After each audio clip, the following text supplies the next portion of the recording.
Hi, it's Natalie Callback. I'm here with James Luke Burke, I think that's how we say it. And I'm super excited because James is going to be, for the first time, part of Creative Jumpstart 2019. We are now in our 8th year. And I found James when I was teaching in San Jose, I think in July. Remember when I brought my kitten home from San Jose to New York? Well, that's when I was also learning about James, because some of my students said, you got to check him out and ask him for Creative Jumpstart. And I was like, okay, I will check him out. I trust you guys. You have been doing Creative Jumpstart for a while. And I looked at his work and I looked at his videos and I was like, oh my God, we have to ask him. And he said yes, and I was so excited.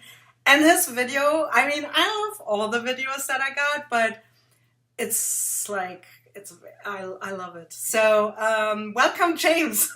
Thank you. What an intro, honestly. That's it. That's the whole interview right there. Okay, we can stop now, right? Yeah, no, you were actually recommended to me. I remember when I got the email because I was actually late in responding and I felt terrible. And I remember reaching out to you and saying like, oh, is it still okay? Like, I don't want you to think I'm just lazy or haven't checked my emails or something. It gets lost in that inbox. And I'm super happy and thankful that you would even consider having me on board for Creative Jumpstart, because it's I love the idea of it. Cool. Yeah. So James, tell us a little bit about yourself for those people that don't know you. Who are you? What are you doing? Where are you? I can't tell you any of that. Okay. So I'm Australian. I'm 28. Wow, I had to remember that for a second. I'm a dancer. I'm a professional dancer. And back in 2015, I'd kind of been traveling all over the world doing contracts on cruise lines and in theme parks. And in 2015, I was just about to wrap up a contract and got hit by a taxi off the back of a quad bike in the Caribbean. So that kind of really shifted everything and changed, kind of where I thought I was going and what I thought I was doing. And, I went home and I was kind of in denial about how that was all going to happen. So I thought it was going to be 6 weeks, and then the surgeon said, no, it's going to be a few operations in about 16 months. So, I kind of broke down in this chair, and I just kind of had to evaluate what I was doing, where I was going, and what I had left. And I know that sounds dramatic, but that's well, also traumatic. So, and he said something so profound, and I'll never forget. He just said, well, if you can't use your feet, use your hands. And I kind of just sat there and I thought, well, what else do I have? Like, I only ever thought dancing was where I was going and what I was doing. And, I thought one day I'd have to figure something else out when my body couldn't do it anymore. But then I remembered, I've always loved art. I've always loved creating. I've always loved arts and crafts. I mean, every Christmas I'd be asking for new coloring books, and my gran and I would sit down and color together. And, if I had some tape and some cardboard and some paint, like I'd try and make my own little puppet theater and, anything. It was anything and everything. I've always loved creating. And it was always my, I had my job, which was dancing, and that was a nice expression. And then on the side, to wind down and get a little bit more personally creative, I would do arts and crafts. And, in whatever facet, like it didn't have to be, just illustrating. It could be, making a garment or, going out to a costume party and making a headpiece. Like it was just anything. But, throughout that recovery in 2015, I kind of was in a bit of a YouTube vortex, just sitting at home with nothing to do, feeling sorry for myself, and actually came across some CHA videos back when they were at the Anaheim Convention Center. And I was just fascinated. I was fascinated with how it seems like there was this idea of art journaling that I'd never even thought of before. I'd always been, drawing or painting or doing something, but I never had this thought that it didn't have to become anything. It could just be this journal. It could just hold it all, and you could express anything in there. You could put your photos in there. It became a hybrid of everything I loved. I could scrapbook in it. I could put photos in it. I could draw in it, cut it up, paint in it. I could just live in there with my creative expression, which I'd never thought of before. So it was kind of YouTube's fault, and everyone that was displaying at CHA back in the day. That I found mixed media arts and crafts, and now I have a specific focus on art journaling. Yeah.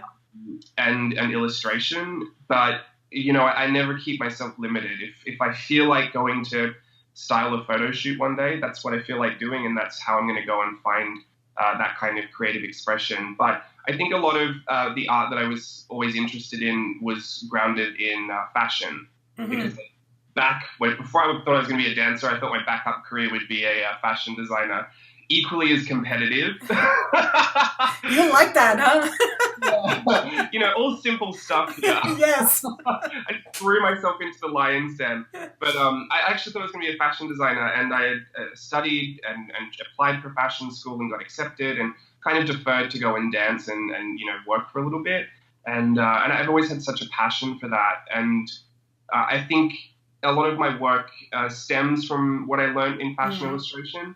But also plays with that, all the fantasy of it, like, avant-garde fashion that you wouldn't necessarily see down the street, but people want to create anyway. So, as far as art goes, I think that wraps it all up, I guess. That's an amazing story. What I find so interesting about it is that your doctor just said you should do something with your hands, but then you actually found art journaling. And art journaling, I often have students that are art therapists, and they use art journaling, in any kind of, environment with their patients or clients. And I think it's so interesting that you naturally got drawn into something that's often used to help people heal from, either physical or other wounds that they have. So that's really interesting. It was, I did understand that could be, like a device to use. The therapy, the physical therapy I was having. I also knew that, my life had been such a way. It had been on this track for, 7 years at that point, and I was completely happy with it. Like, I was overjoyed with how life was going, and no part of me wanted to stop it. No part of me wanted to have that accident, and definitely no part of me wanted to put in all the work to recover from.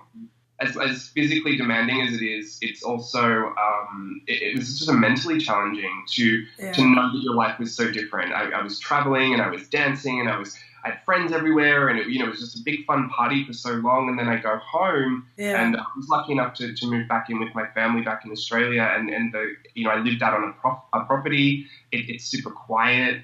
I don't go anywhere. I was petrified to get back on the roads for a while, and I didn't seek art journaling as a way to give myself that therapy, but I think inadvertently that happened anyway, because I would keep expressing whatever I needed to express out. And it wasn't until after the fact, in hindsight, that I thought, I actually did use that as therapy for myself, even though I didn't set out to. It was just kind of the best accident that had happened, because I had way too much time to be sitting there and not doing something. And be productive in a way, even if it was just being creative and drawing and learning. I think it was such a great downtime to learn, and I dove so deep into YouTube and the internet, which is a fabulous resource that I literally learned as much as I could just to understand it. And I'd never had that in life before. I don't think oftentimes we get a period where we're so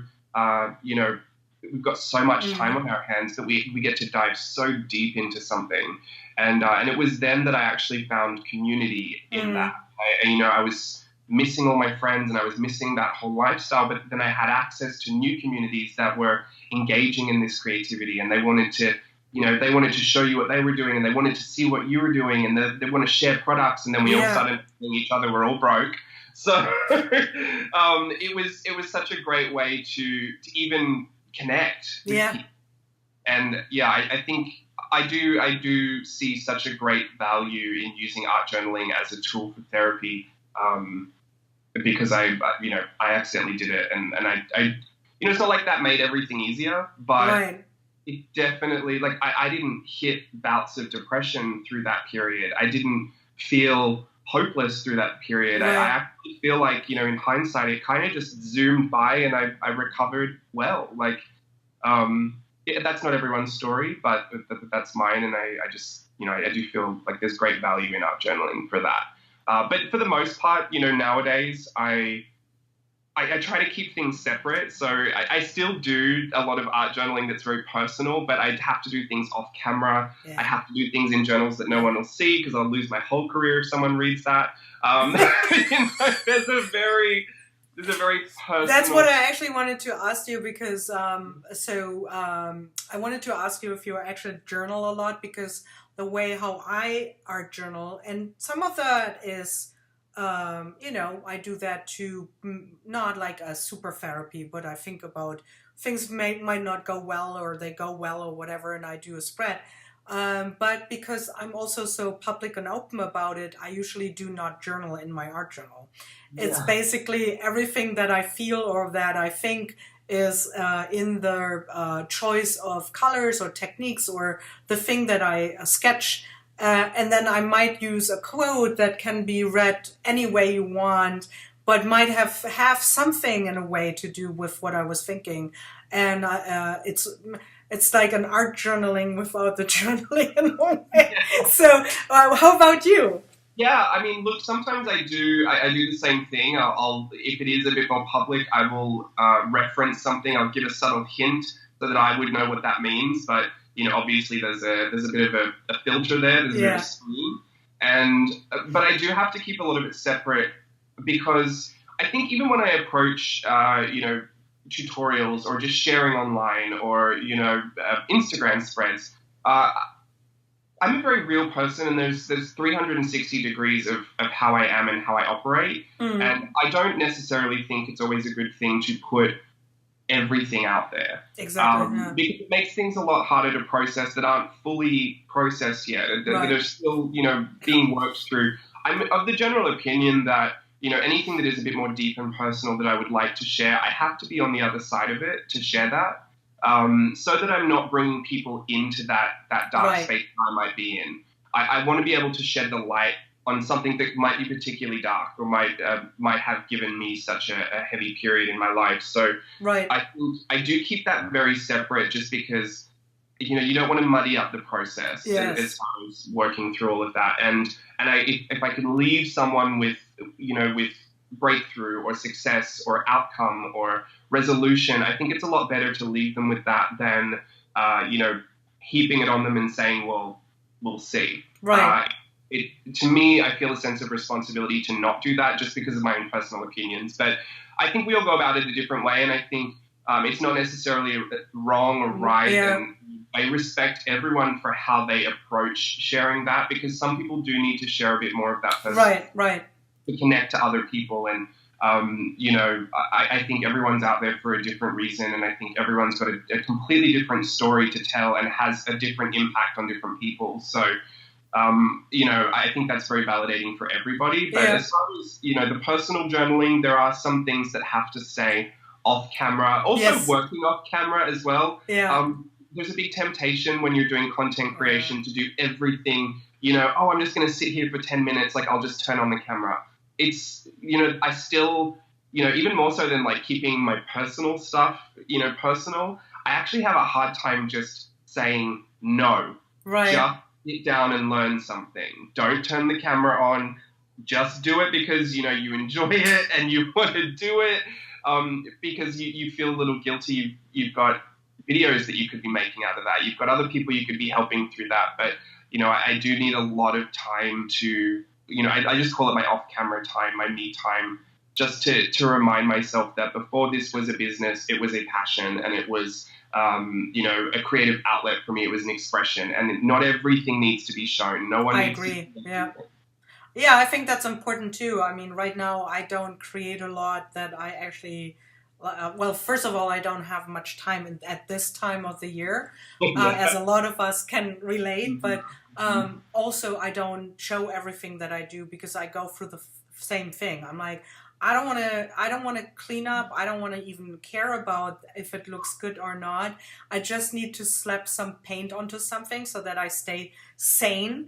And it's a good to remember. I haven't posted a picture on my Instagram feed for, I don't know, probably 2 weeks or something, or a week or whatever. And it made me like kind of like, oh my God.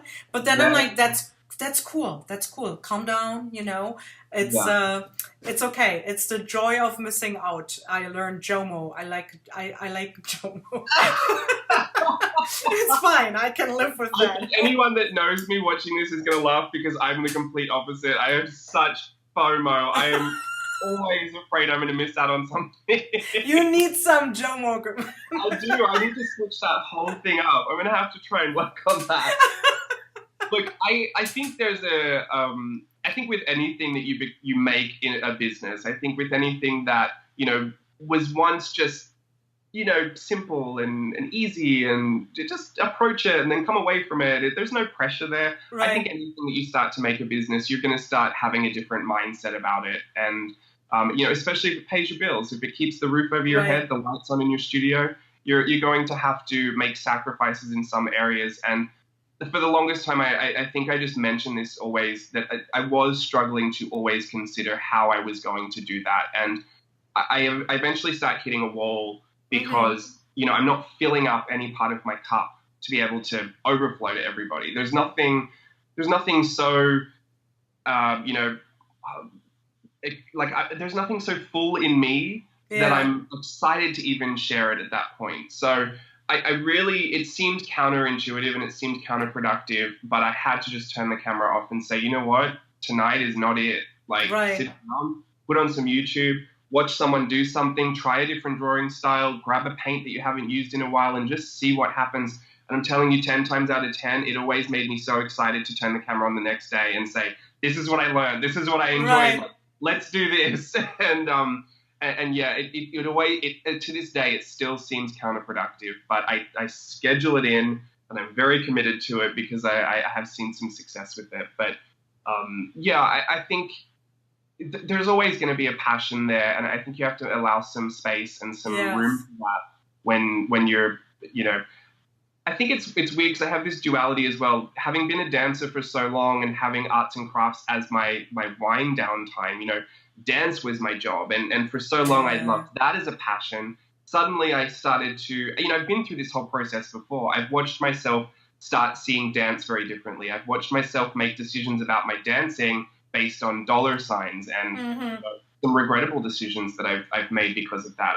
I've watched how I treated something I was so passionate about as this commodity to make money. Right. And having learned through that experience what I did and didn't like about that, and I was young too, I was 18, like I was making but having learned all of that and then applying that to what I know now about creating, my arts and crafts as a business, I'm much more aware of how slippery a slope that is. And so I think I'm much more protective about that now.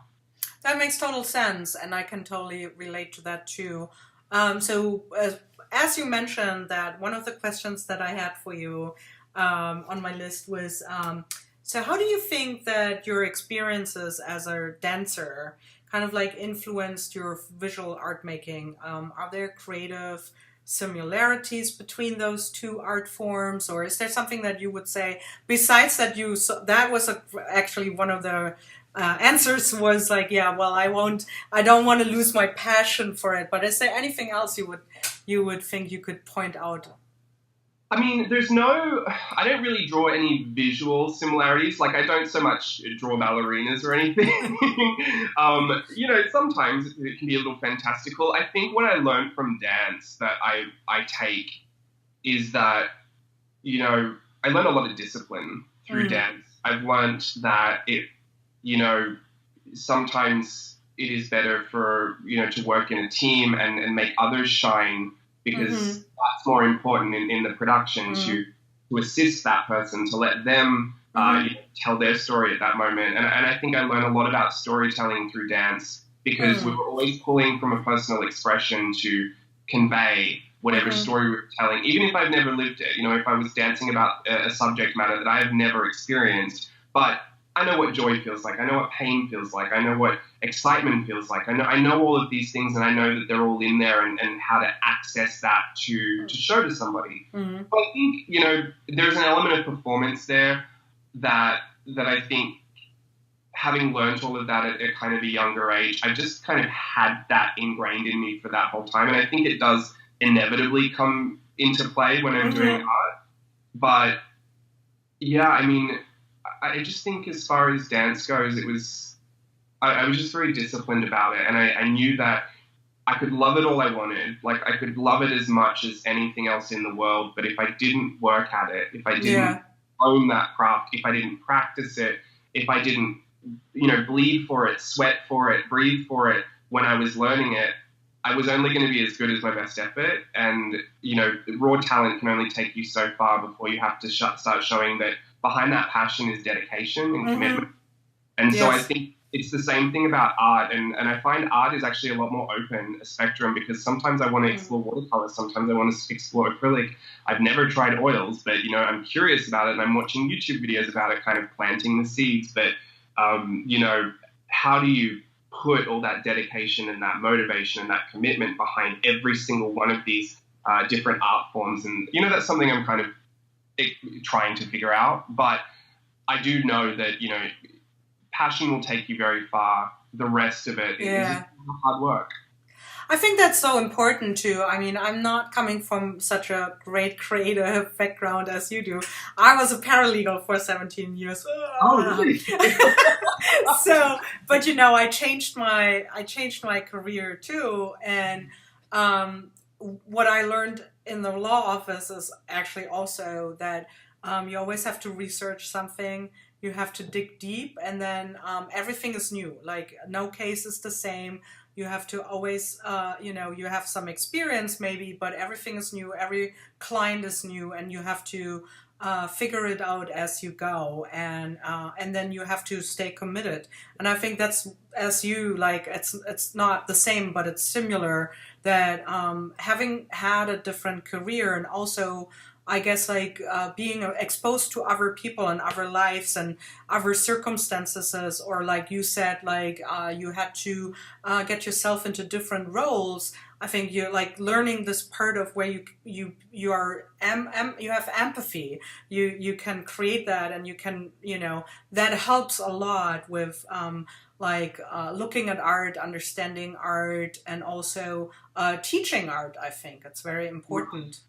Because I think in teaching, it is, education is really important, and I think you can get all the messages out there, but I think what's more important than, having things sink into people's brains, certain terminology or anything, I think it's the excitement that you could give them. It's the encouragement that they could feel from you. It's the empowerment. And I think trying to convey that is so much more important than trying to get someone to, lock in their brain that oil paint, not acrylic. Why are you doing that wrong? There's so many art rules that need to be broken anyway. So I'm not trying to, tell people exactly what to do. And I think that has been a benefit for when I teach. I do feel like I'm very connected to conveying messages to people from that performance background. But I think too, there's a flip side to it, and it's not something that I ever really talk about, but it's an interesting thought in that I am so used to performing that it is pretty easy for me to put up a facade. And it's one of those dangers when you're on social media, because obviously, like I said, I'm a 360 person. I've got issues that I wouldn't like to share publicly, and things that I'm completely fine to share publicly. But what really connects us is our stories, and it's so easy to try and and I've seen it before. I've seen my own struggles with this before. It's so easy to convey that, no, I was fine with that. It was easy, or no. And it's one of the hardest things for me to share is to drop that performance and say, no, I am super struggling with this. I have no idea how it's done. Someone help me. I need to practice. I need to learn. I don't want to show you guys my learning process because I'm embarrassed by it. But that has also been one of the most interesting things to work on and put out there. I found that it's actually a lot more magnetic to people, engaging with you than saying, oh no, I'm having a fine time. Drawing's always been easy. I've never struggled with anything my whole life. It's just not real. So. That's actually my biggest problem with a lot of social media, because I have a lot of flaws, too. But one of the things I'm a very direct person. I wish I had some more performance skills. So I can't really hide, like, like when I'm grumpy or, I mean, I can in certain situations, of course, but so for me, it's sometimes hard if I have not a good day or other things are not going well to kind of like have this flowy personality on that's positive on social media, and then you just don't see me doing anything on social media, and that's maybe so it's like yeah, I also don't like how to share it, but then I also don't know how to fake it, because I feel like sometimes that one of the parts is like people are saying I'm so authentic. It's all about authenticity on social media, and then you're like, oh, so it's authentic that you have like a nice white pristine workspace, and like I don't know if you do it. I'm just saying, like, and like there's like what like my space here is such a mess. And so I felt like really pressured for a while, where I was like, oh my God, I can't show, like my pictures look like really bad, and then I was like, but that's who I am, that's like, if I would have to take out a white sheet of paper and put stuff on there so that it looks good, that's probably a good business idea, but that's just not me. Like, look, I think social media is one of those things that I think a lot of people have a love-hate relationship with it. I love it because I think it is just such a fantastic business tool. Now, I studied business back in high school for my HSC, and it's crazy to me to think of everything that I'd ever studied. There was no social media component when I was in high school studying that, because it didn't exist. So it's so funny to me now being on social media and trying to use it as a marketing tool and a business platform and a way to connect and engage with people. I see a very big push and pull between people wanting to get into it, but also completely afraid of it. And, I tend to think that it's just a big screenshot of what you've got going on. Mm-hmm. And however much you're willing to share with people is how much you're going to put out there. Some people want to share it all. Some people want to share everything and right. All the good stuff, all the bad stuff, and everything in between. I'm not like that. I would prefer to share, 98% of all the good things that I'm enjoying or I'm having fun. A couple of times a year, I might just say, oh, here's a real story, or here's like a really personal story, like my car accident or something about my grandmother. And it's, I think people need to find their own flow with that and find their own rhythm, and obviously just steer clear of comparison. Obviously, I think the best way to do that is to just look at your work and say, am I happy with that? Like, do I like that? Do I like that about me? Do I like that about my process? Do I like I think that's the most important part, actually, that that whatever you put out there, you have to be happy with it. You have to be 100%. It's not about what other people think. And I think that's a spiral that is sometimes hard, like it's easy to get into that, especially when you're an artist teaching and showing your stuff, that you're like, oh, is that is that something that people could like? Or I know you do products too, and I do too, licensing design. And I learned that the hard way when I worked with a company, and they were like, well, you should do this and this because that's what we think our clients or customers would like. And I did it, and it was the least successful thing out of the line of things that I did. And it taught me, you really, you have to do it, that you have to be passionate about it. You have to love it, and you have to do the things that you want. And there will be someone that hopefully likes that too. But if you try to do it for the other people, then you're not authentic anymore, and then that's not going to fly, right? Yeah, I mean, when you're expressing who you really are, you're going to attract people that really do honestly like that and want to engage. Right. When you're putting across a front, people are going to be attracted to that front, and that's really nice. But, those comments kind of, that engagement really falls flat when you realize that's really not who you are. And I think there's a big disconnect when it comes to intention, and I don't think a lot of people think about their intentions a lot. And I think that's where, if you really go back, if you've had some kind of issue, if you go right back to the root of it, there was intention in how you said something or what you wanted out of something that maybe would highlight where something has gone wrong. And I think with social media, a lot of people's intentions, well, not a lot, I shouldn't say that, it's generalizing, but I think the intention can very quickly become, I want people to like this. Right. It's the name of the game. But I often think, if my intention is, I want to share this, or, I would click like on this if I saw this on someone. Right. I like this, or I want to help people create that. I think if the intention is honest, I think if it comes from a good place and a place that is honoring to you and your audience, I think you won't find a lot of problems there with social media. But sometimes I think, we wrap a lot of our own validation up in social media. How many likes did I get? Why does nobody like this? Right, yes. When I put photography on my Instagram, people just don't like it as much. But you know what? I still put it on there. Which I think is fine too, and I think that's part of it too, like that you like that. Yeah. And then you put that out there. It's part of you. Yeah, it's part of you. Like creative expression. Right. I can tell you all you want. Oh, this is my mixed media arts and crafts page, but I named myself James Luke Burke Creative for a reason, because I wanted creative to be this umbrella that sheltered me with all of that stuff. Like It could be dance, it could be photography, it could be fashion design, it could be, I could style the interior of my Christmas decorations and want to be an interior designer that day. But, I think it is all creative and it's all an expression. And I think that's what I like to share in any facet. So, and I think because my intention is to share what I love. Yeah. I don't much care if it doesn't do as well. I notice it for numbers because I'm a businessman as well. Yeah. So I look at things. I wouldn't necessarily go and make a book out of it if it wasn't doing well. But yeah, I think that's why I don't have this hateful relationship with social media. I don't hate it, just to clarify. I don't hate it. Hey, James, stop telling me that I hate it. Speaking of, so Creative Jumpstart's theme this year is My Home is My Castle.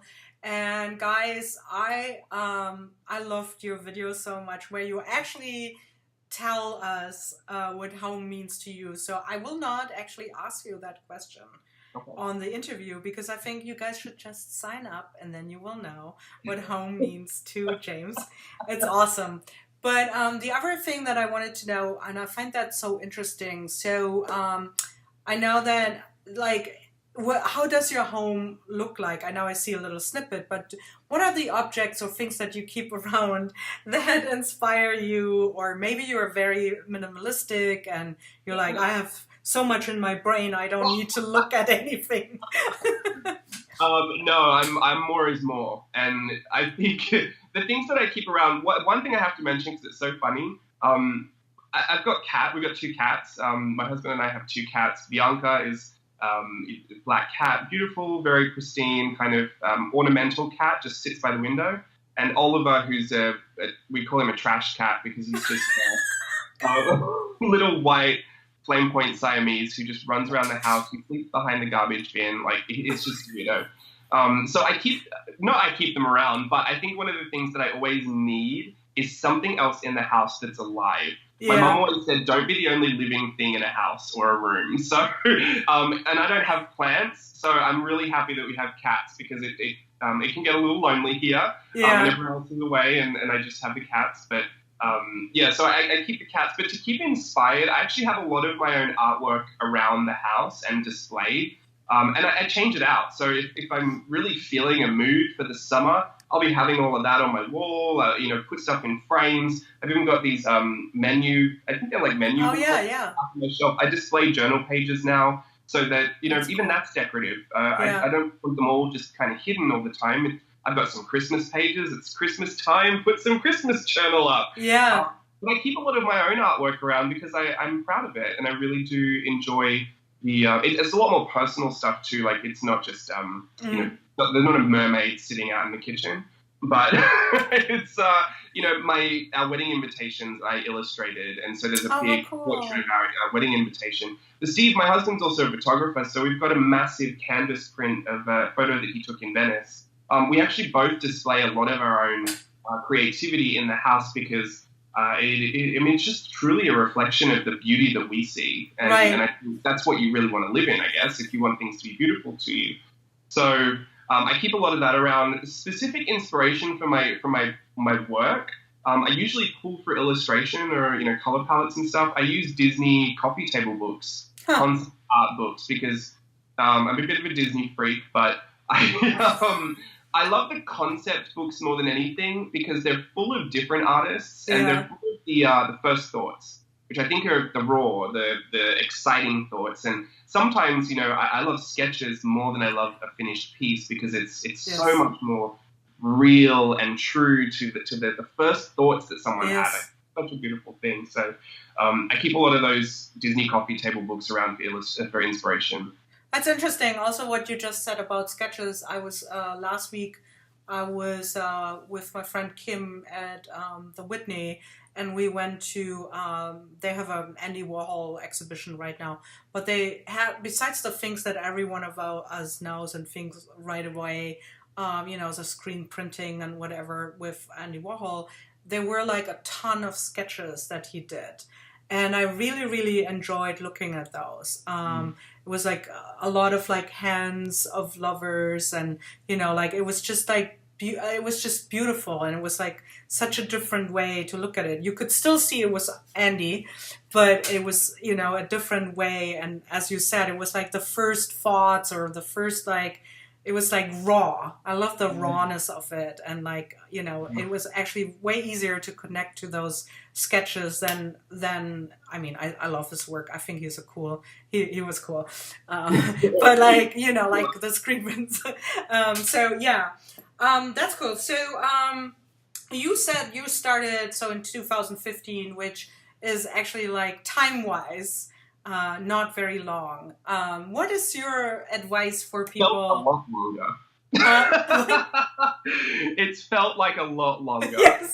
No, I mean, like, it's funny because you're like, I just find it so amazing when I look at your work and I'm like, that's so cool. Like, I mean, of course, now that I also know that you went to fashion, it's not like you just like dropped from dancing into drawing and sketching and like it's not like I was like I'm done I'm done. Thanks, James. He did it in 3 years. He just like that's awesome. It's been a lifetime of practice that came in handy just 3 years ago. But like, what would be your advice or words of encouragement for people that are just starting out with mixed media or art journaling? I mean, it's hard. I think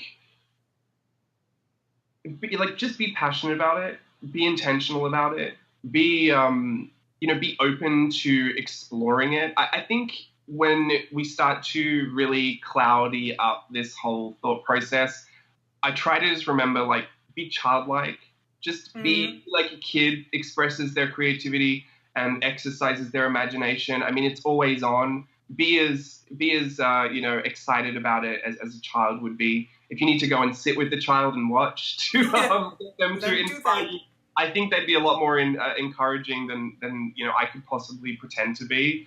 It's something that I think you should just dive into and enjoy. If you're not enjoying something, there's no rules to say that you have to do it a certain way or you have to achieve something specific.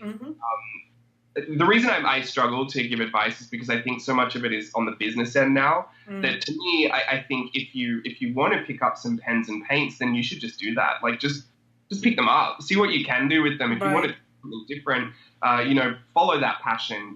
Start these kind of frenzies and pursue those. So that's the best advice I think I could give. And I guess as passionate as you are about it, just remember that, if you want to achieve something specific, you're going to have to work at it and try and enjoy the process of working at it, because once you get there, you'll have a new goal to hit and celebrate the milestone that it was for you to get to that point. Right. That's a good advice. So James, that was super fun to talk to you. I enjoyed it. I could talk forever with you, but let's wrap it up because I know you have to start your day too. But my question is, so besides Creative Jumpstart, which we hope you all will sign up for, use James' link, please. He will appreciate that. What else is coming up in the next couple weeks that you would like to point out for people to check out? For me, do you know what? Wasn't on the list of questions I sent you or what? No comment. To be honest, I've really hit my my slow period, so I'm kind of just enjoying a bit of downtime. We've got YouTube videos. Going into 2019, I'm actually kind of restructuring a little bit and making a bit more of a solid plan on my end that I possibly may or may not share with other people. Gotcha. No, don't worry about it. I just thought you might want to share like something that's coming up, or Yeah, no, I'm pretty good. I'm just good with the Creative Jumpstart. I want to watch that flourish. Well, I hope we will see you there.